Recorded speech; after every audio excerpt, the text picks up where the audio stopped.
இரண்டாம் நிலை, சுமையை ஏற்றி வைத்தல். அன்பு நிறை இயேசுவை, உம்மை ஆராதித்து வணங்கி உமக்கு நன்றி செலுத்துகிறோம். ஏனென்றால் உமது திரு சிலுவையால் உலகத்தை மீட்டருளினீர்.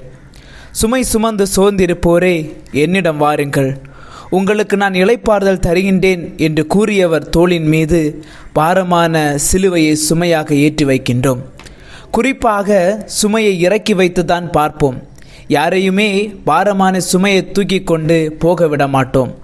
ஆனால் யாரையாவது அடிமையாக வைத்தால் மட்டும்தான் அவர்கள் மீது பலுவான நிறைய சுமைகளை சுமத்தி நடக்க வைப்போம், வேலையை செய்ய வைப்போம், அடித்து அவர்களை நகர வைப்போம். அதுபோலத்தான் இயேசுவை ஒரு அடிமையாக பாரமான சுமையான சிலுவையை ஏற்றி வைத்து நடக்க வைக்கின்றோம். இந்த சமுதாயத்திலேயே மக்கள் பணசுமை, பொருள் சுமை, பணி சுமை, உறவு சுமை, பொறுப்பு சுமை, அதிகார சுமை போன்ற சுமைகளால் அவதி அடைகிறார்கள். பாரமான சுமையை சுமந்த அன்பு இயேசுவே, பிறர் மீது சுமைகளை ஏற்றி வைக்காமல் இறக்கி வைக்க வரம் தாரும். ஆமேன். எங்கள் மீது இரக்கமாயிரும் இறைவா, எங்கள் மீது இரக்கமாயிரும்.